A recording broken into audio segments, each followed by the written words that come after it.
आप बात होते हैं तुम्हारे दिल की बात नहीं समझती, परंतु माँ मुझे अपराध का अनुभव नहीं होता।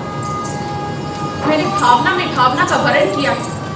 मेरे लिए वो संबंध और सब संबंधों से बड़ा है।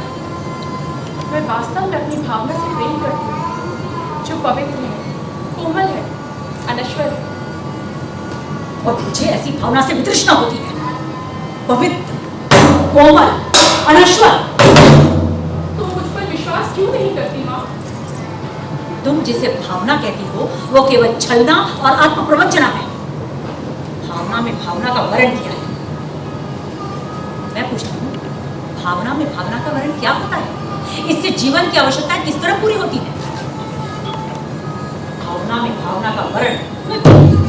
जीवन की स्थूल आवश्यकताएं ही तो सब कुछ नहीं है ना माँ। उसके अतिरिक्त भी बहुत कुछ होता है। होगा, मैं नहीं जानती। मैं तुम्हारे साथ थी, नहीं तो इस तरह फिक्र ना आती। आपको अपवाद की बहुत चिंता रहती है। लो से पकड़ो और दूध मुझे दो। लो दूध पियो।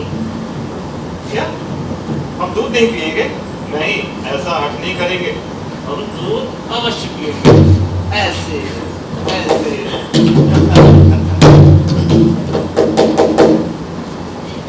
दूध पिलाकर इसके मांस को और कोमल कर लेना चाहते हैं। जहां तक मैं समझता हूँ हम लोग पहले के परिचित नहीं हैं। तुम्हारा एक अपरिचित के घर में आने का साहस कैसे हुआ? कैसी आकस्मिक बात? यही प्रश्न मैं तुमसे पूछना चाहता हूँ। हमारा कभी का परिचय नहीं, फिर भी मेरे बाहर से आते उनको उठा ले आने में तुम्हें संकोच नहीं हुआ? लगता है इस प्रदेश के निवासी नहीं हो। मैं तुम्हारी दृष्टि की प्रशंसा करता हूँ। मेरी वेशभूषा ही इस बात का परिचय देती है कि मैं यहाँ का निवासी नहीं। मैं तुम्हारी वेशभूषा को देखकर नहीं कह रहा हूँ, तो क्या मेरी ललाट की रेखाओं को देखकर? जान पड़ता है कि छोरी के अतिरिक्त सामित्य कब भी अभ्यास कर। तुम्हें ऐसा लांछन लगाते लज्जा नहीं आती? क्षमा चाहता हूँ देवी, परंतु ये हरित शावक जिसे बाहों में लिए हैं मेरे बाढ़ से हाथ हुआ, इसलिए ये मेरी संपत्ति है। मेरी संपत्ति मुझे लौटा देगी। इस ग्राम प्रदेश में हरिणों का आखेट नहीं होता है राजपुरोष। निर्णय ग्रामवासी करेंगे। ग्रामीण युवक अपराध और न्याय का शब्दार्थ भी जानते हो। शब्द और अर्थ राजपुरुषों की संपत्ति है, जानकर आश्चर्य हुआ। समझदार व्यक्ति जान पड़ते, फिर भी ये नहीं जानते कि राजपुरुषों के अधिकार बहुत दूर तक जाते हैं। मुझे देर हो रही है, मेरा हरित शावक मुझे दे दो। देखिए, ये हमारा जो नाट्य समारोह है, कारवां के 30 साल पूरा करने के बाद 31वें साल में प्रवेश करने के अवसर पर है। ये 3 दिवसीय नाट्य समारोह इस मामले में अनूठा है कि 3 दिन 3 अलग अलग रंग, अलग अलग रूप इसमें देखने को मिलेंगे। पहले दिन जो नाटक है वो आषाढ़ का एक दिन, जिसे हिंदी नाटक का आधुनिक पहला नाटक कहा जाता है, ये आषाढ़ का एक दिन। दूसरे दिन है अख्तर अली का लिखा हुआ नाटक, जो कृष्णचंद्र के उपन्यास एक गधे की आत्मकथा पर आधारित है, और ये एक व्यंग का हस्ताक्षर इसे कहा जा सकता है।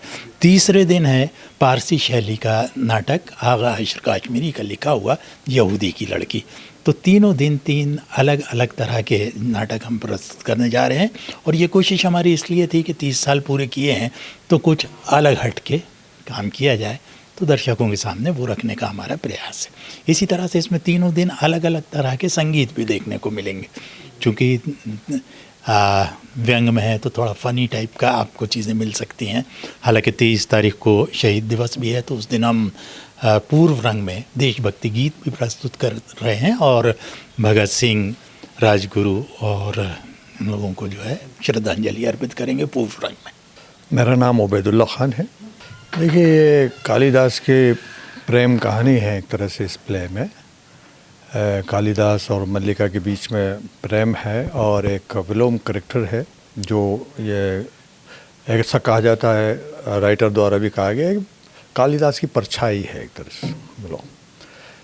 तो कैसे ये यहाँ अपना सब रच रहे थे साहित्य वगैरह, और उसके बाद इनको बुलावा आता है उज्जैनी से, वहाँ चले जाते हैं और वहाँ जाकर राज वैभव में पड़ जाते हैं। ज़ाहिर है वो माहौल नहीं मिल पाता जो उन्हें यहाँ मिल रहा था, तो उन्होंने क्रिएशन तो किया वहाँ पर उस तरह, नहीं तो वो उनको संतुष्टि नहीं थी, वापस वो अपनी जगह आते हैं। यही इस कहानी में है।